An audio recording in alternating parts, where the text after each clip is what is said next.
So Mary, I speak all over the globe, and what fascinates me is when I'm working with sales teams, salespeople are very competitive people by nature, and oftentimes they're compensated with their own personal bonuses, their own personal commissions. And yet, what is incredible is we all know that you got to work as a team. And it's this dichotomy that these successful sales organizations and sales companies oftentimes even set up cultures where it's, individual versus individual, but yet you with your background knows that nothing gets done well, at least, individuals. And you've written a book about this entire concept. Can you share a little bit about the book and how you're going to tackle this problem? I think you're absolutely right that so many people in the workplace are pitted against each other. You're either ranked against your peers, or in order to get that bonus, you have to beat out everybody else or do something better than the person next to you. And the problem with that is you are pitting the people who should be working together, you're pitting them against each other.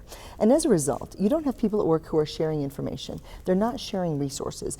There's even actual sabotage in some workplaces where people will not tell you about a meeting that's really critical to the next stage of the project development so that you look bad in front of the boss. Or they will sabotage you in other ways by deliberately withholding other information, or they will sit on a project knowing that you're the one responsible for the project so that you are responsible for being late or over budget.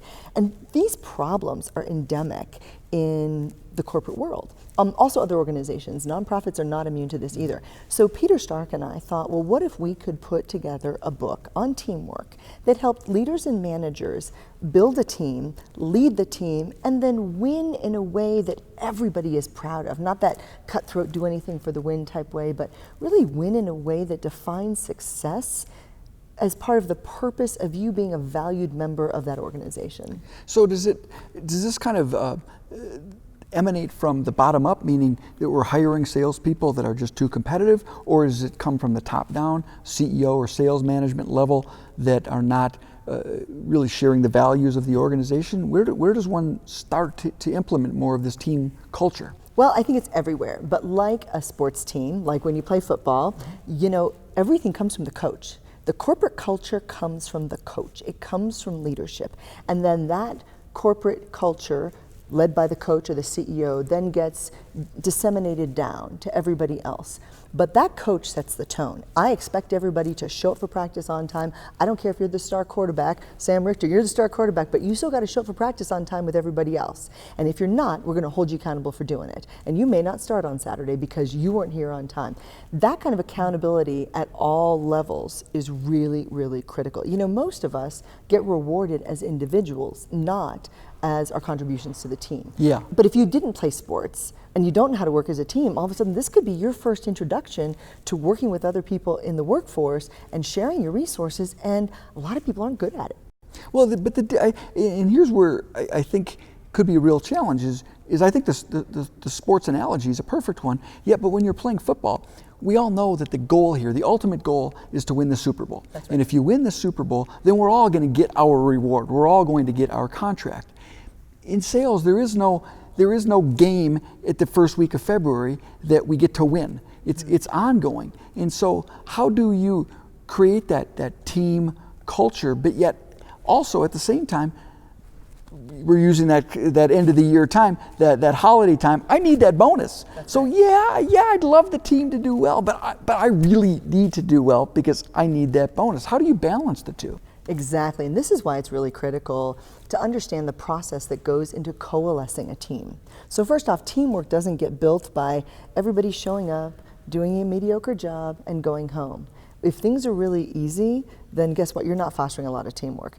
The best teamwork happens when people are pushed, and pushed hard, and pushed in a way that really maximizes not just what the team is capable of, but also individual potential. Now, I'm not talking, 70-hour work weeks and being, maniacal about this. I'm talking, hey, look at the talent pool we have, and let's figure out who's great at this, that, whatever, and then let's maximize what we can glean from that person, what we can learn from that person's strengths, and help them develop their strengths, but also share what it is they know, the strengths they bring to the team with everybody else. One of the things we used to talk about in corporate America is, work on your weaknesses. And our idea is, no, more like a football team. If you're great at throwing that ball, you should throw that ball. If you're great at catching that ball, you should catch that ball. You really need to do what you're great at doing, and then you share those strengths and those abilities with other people so that everybody is able to do what they do best, even that much better. Now, sometimes within an organization, because we've all been a part of or seen organizations that operate in such a manner, but yet sometimes the star performer still acts as that individual. So, you've got, everybody's kind of bought into the culture, it is all team, and maybe you've even built out a comp structure that rewards that team, but yet you still have maybe one or two of these outliers that are just, you can't let them go because they're generating so much money, but yet they're not team players. Do you need to let them go, or is there things you can do? That's where leadership comes in. So I have an article out called How to Lead a Team of Quarterbacks. And you know exactly what that's like. All of a sudden you've got all this talent, and then everybody's vying maybe for that one position. There's that one person who is that much better than everybody else. Great leadership means getting that person to work as part of a team. And this is what we're just not seeing. So if you're a great leader, you've got to get that person coalesced into the team where they feel as though they're actually better off by working with the team, by being part of that team, and that team is going to push them to be even better, which eventually will result in individual rewards.